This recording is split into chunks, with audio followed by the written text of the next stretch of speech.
it feels like you don't care too much about what people think about you. Would you just say that's true? It's 100% true. I don't give a flying F. I'll just say Okay. it. How do you care less about what people think about you? You learn to fall in love with yourself. I know it's a hard thing to say, and people are like, "Oh, gross! Fall in love with yourself." And the story I'll share with you is this: I get people who send me messages, and I'm sure you get the same. Where like, Chris Do, I'm your number one fan, right?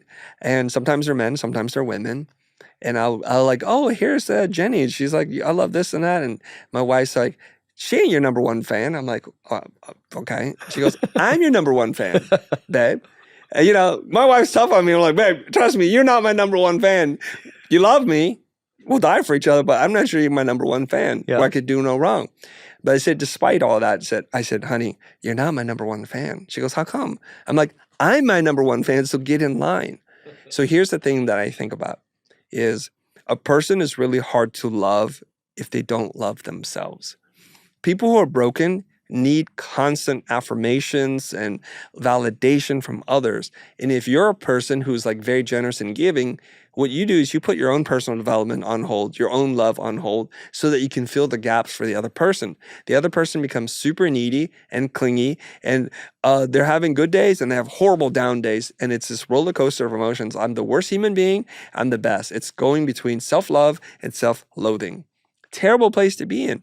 Super toxic. It's like you need to heal. You need to learn to love yourself because two people who love themselves lift each other up.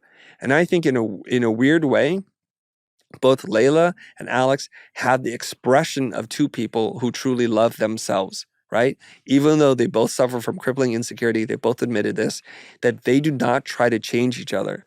So one person wants to do this, do more of that. One person wants to do something else, do more of that. And they overlap in these wonderful ways. I think there's something really weird, beautiful, utilitarian, and magical about how they exist. Most relationships are not like that. So when one person starts to outgrow the other person feels insecure, jealous, and wants to pull the other person back. And they sabotage each other and they drag each other into the gutter. That's why those two are like a power couple doing whatever they want in their lives. It's pretty amazing. Their relationship's not perfect, obviously, but it's freaking pretty awesome from where I'm standing. Right. So we have to learn to love ourselves.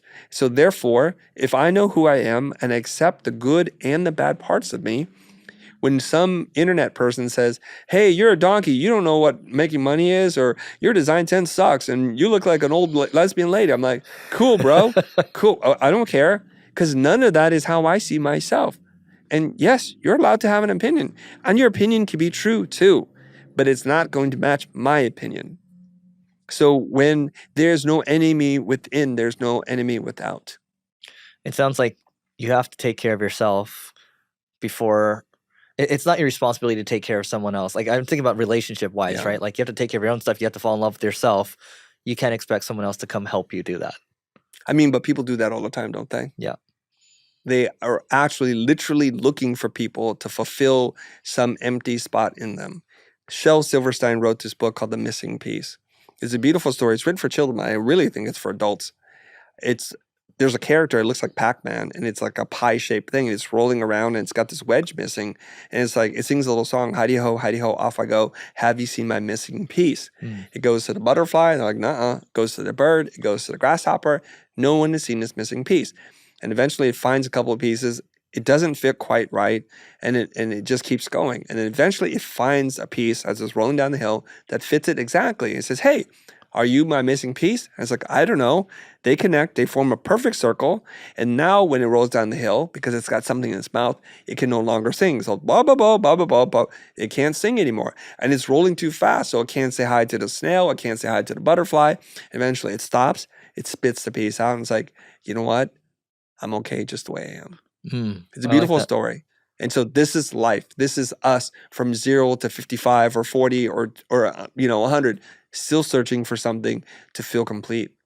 And I have this diagram. I said, are you a whole human? And I show a picture of a person silhouetted with a hole. Or are you a whole human? Are you complete? Can you see which one you are? Because that hole that exists within you, no matter how much you put in it, can never be filled. That's the problem. So heal the hole.